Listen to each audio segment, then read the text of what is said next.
Buddha civil सेवा को स्वागत है। आज हम अंग्रेजों के बंगाल विजय के बारे में पढ़ेंगे। जैसा कि हमें पता है कि अंग्रेजों के बंगाल विजय में दो युद्ध लड़े जाते हैं, एक प्लासी के युद्ध और एक बक्सर के युद्ध। आज हम प्लासी के युद्ध के बारे में पढ़ेंगे, लेकिन हम अभी ये देखने की कोशिश करेंगे कि प्लासी के युद्ध के पहले बंगाल की स्थिति क्या रही, प्लासी के युद्ध के कारण क्या रहे, प्लासी के युद्ध से अंग्रेजों को लाभ क्या हुआ और प्लासी के युद्ध में अंग्रेजों की सफलता कैसे हुई। इन सभी प्रश्नों को हम डील करने की कोशिश करेंगे। तो सबसे पहले हम देखेंगे कि प्लासी के युद्ध के पहले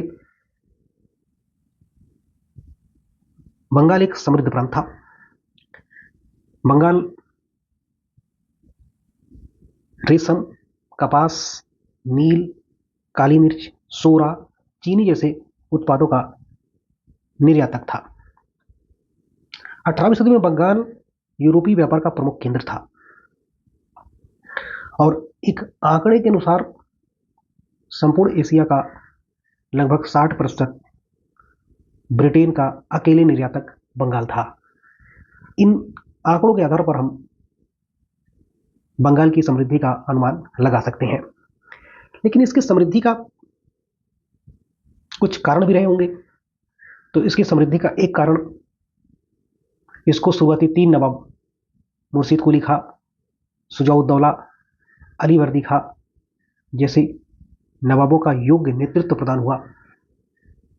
इसके साथ ही जब भारत के अन्य क्षेत्र नादिर शाह, अहमद शाह अब्दाली के आक्रमणों से प्रभावित थे,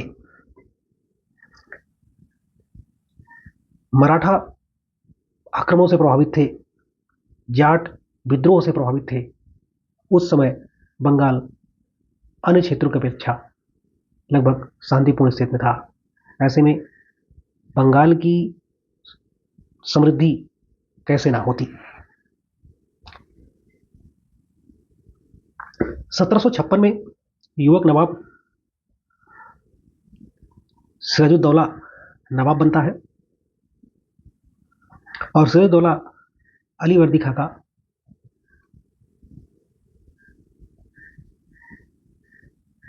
नाती था। अली वर्दी खां 1740 में बंगाल का नवाब बनता है और उसका संपूर्ण जीवन मराठों के आक्रमण से बंगाल को बचाने में व्यतीत होता है। सिराजुद्दौला युवा नवाब, नेतृत्व क्षमता का अभाव, जल्द क्रोधित होने वाला युवा, वर्तमान परिस्थितियों को पूरी तरीके से समझने में अक्षम था, लेकिन फिर भी बंगाल की संप्रभुता को समझता था। इस वजह से कंपनी की गतिविधियों पे नियंत्रण स्थापित करना चाहता था, कंपनी को एक व्यापारिक कंपनी के तरीके से रहने के लिए विवश करना चाहता था, लेकिन कंपनी उसकी इस नियंत्रण को, उसकी इन आदेशों को मानने को तैयार नहीं थी। आगे चल के यही चीज प्लासी के युद्ध के लिए उत्तरदायी होती है, लेकिन प्लासी के युद्ध के लिए एक नहीं कई कारण उत्तरदायी हैं। तो हम सबसे पहले देखेंगे कि प्लासी के युद्ध के लिए कौन कौन से कारण उत्तरदायी हैं। तो हम देखते हैं कि पहले ही आ रहे, तो सबसे पहला कारण यह था कि द्वितीय कर्नाटक युद्ध हो चुका था। अंग्रेजों की महत्वाकांक्षा बहुत बढ़ चुकी थी। अंग्रेज नवाब के किसी आदेश को मानने को तैयार नहीं थे, क्योंकि उनको ये पता था कि भारतीय राज्यों के आंतरिक मामलों में हस्तक्षेप करके किस तरीके से हम धन और क्षेत्र अर्जित कर सकते हैं। इसका दूसरा कारण था कि कलकत्ता में भारतीय व्यापारियों पर कंपनी टोल टैक्स लगाती थी।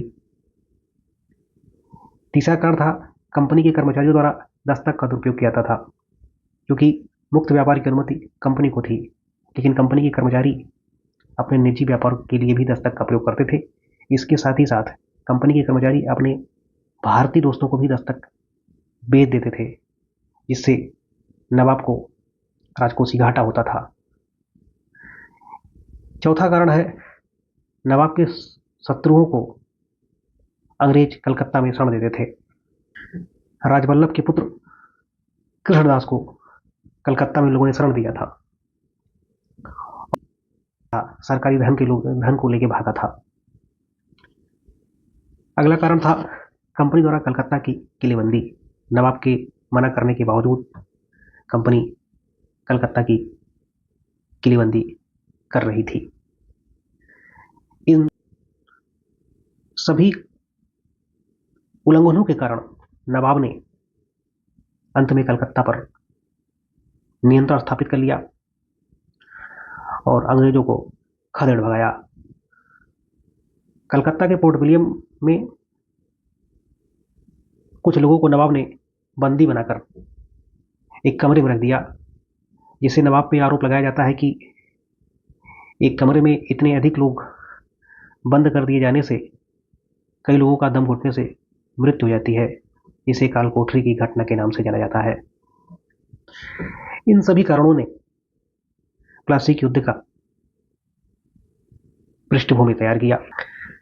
जब कालकोठरी की घटना और नवाब द्वारा कलकत्ता पे नियंत्रण की सूचना मद्रास पहुंचती है तो मद्रास से क्लाइव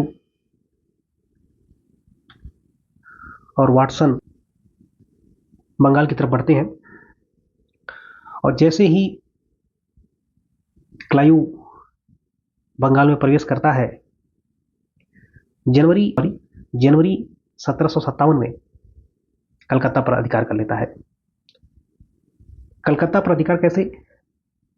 क्योंकि नवाब ने जब कलकत्ता पर नियंत्रण स्थापित किया था तो कलकत्ता को मानिकचंद नामक अधिकारी को सौंप दिया था, लेकिन क्लाइव ने उसे घूस देकर कलकत्ता को पुनः प्राप्त कर लिया।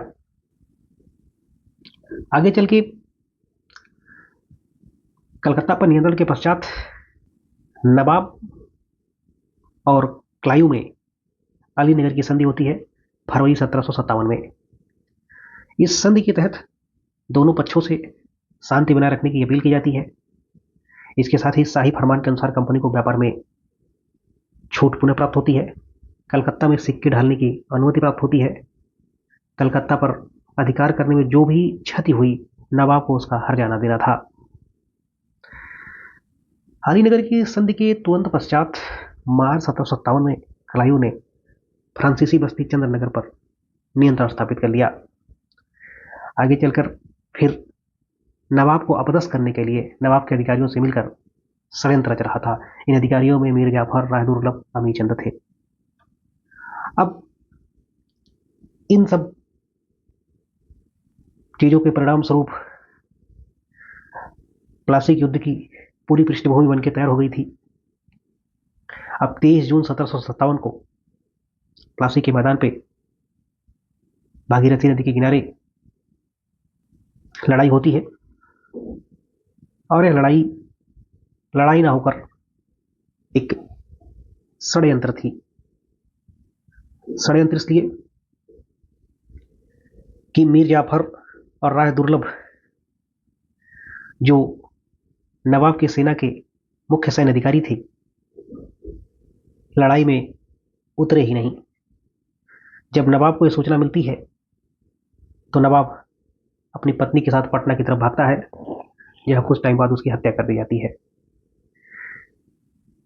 इस लड़ाई में 50,000 सेना नवाब की थी, 3200 सेना अंग्रेजों की थी। लेकिन षड्यंत्र का परिणाम था कि प्लासी युद्ध में नवाब की हार हुई और अंग्रेजों की विजय हुई। अब हम आगे देखेंगे कि प्लासी युद्ध के प्रभाव क्या रहे।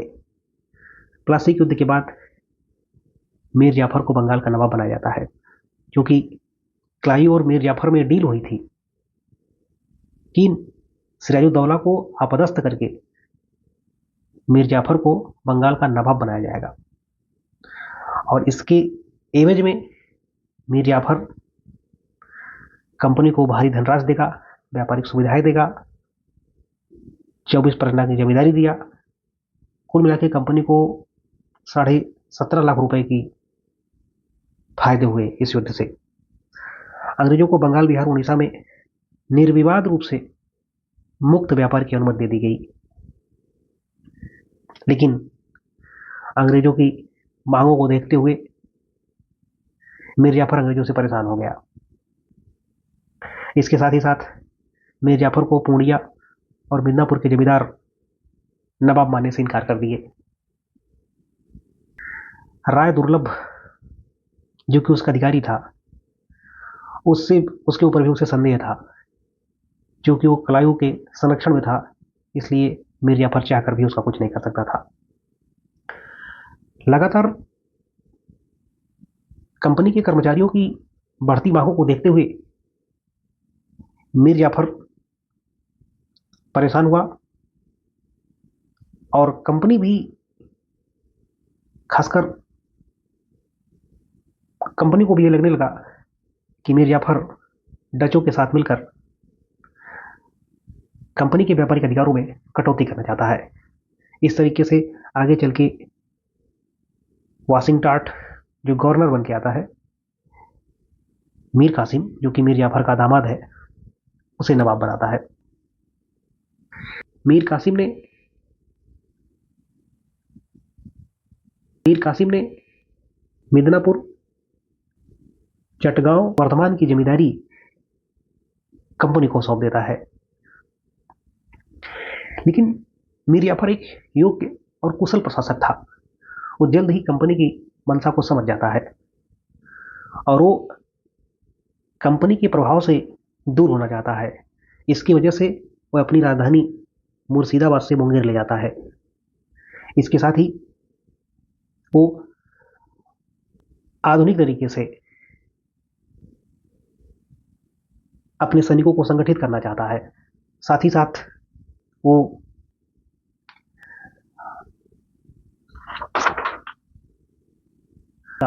पुनर्गठन करता है। मुंगेर में शस्त्र कारखाना को स्थापित करता है। मीर कासिम किस सुधारों को देखते हुए कंपनी चिंतित हो गई और मीर कासिम कंपनी के कर्मचारियों द्वारा दस्तक के दुरुपयोग का विरोध किया गया।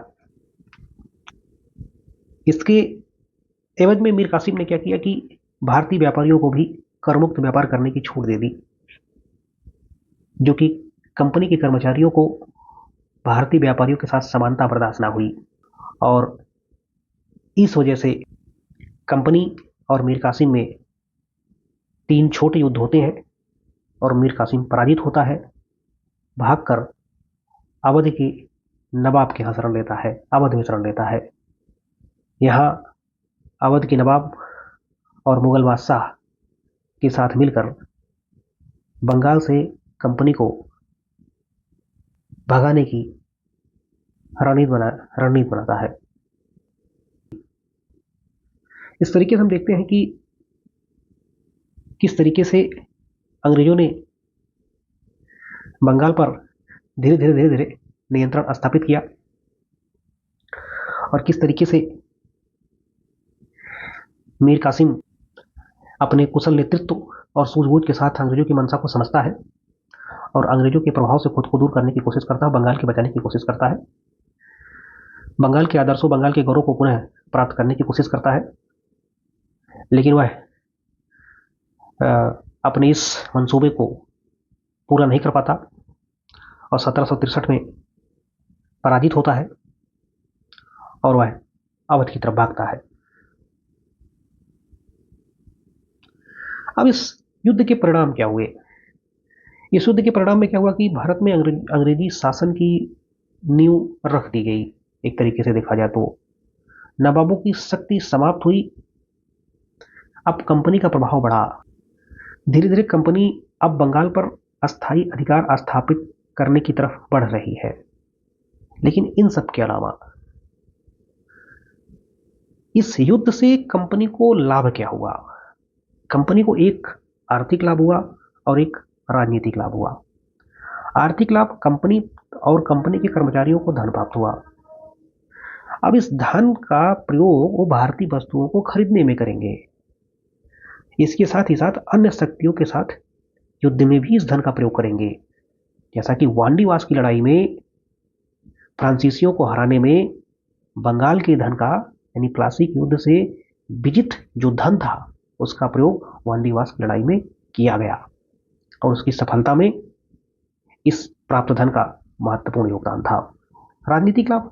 अभी तक कंपनी एक व्यापारिक कंपनी हुआ करती थी। प्लासी के युद्ध के तुरंत बाद कंपनी एक राजनीतिक शक्ति के रूप में उभर गई। अब कंपनी बंगाल के प्रशासन में हस्तक्षेप करती थी। कौन व्यक्ति अधिकारी बनेगा, किस व्यक्ति को पदस्थ करना है, अब प्रशासन में प्रत्यक्ष अप्रत्यक्ष हस्तक्षेप करना कंपनी स्टार्ट कर देती है। इसके बाद हम पढ़ते हैं कंपनी के सफलता के कारण क्या है, क्यों सिराजुद्दौला असफल हुआ, क्यों कंपनी सफल हुई। उसमें से एक कारण है कुशल नेतृत्व, दूसरा कारण है आधुनिक शस्त्र, तीसरा कारण है भारतीयों में राष्ट्रवादी भावना का भाव, चौथा कारण है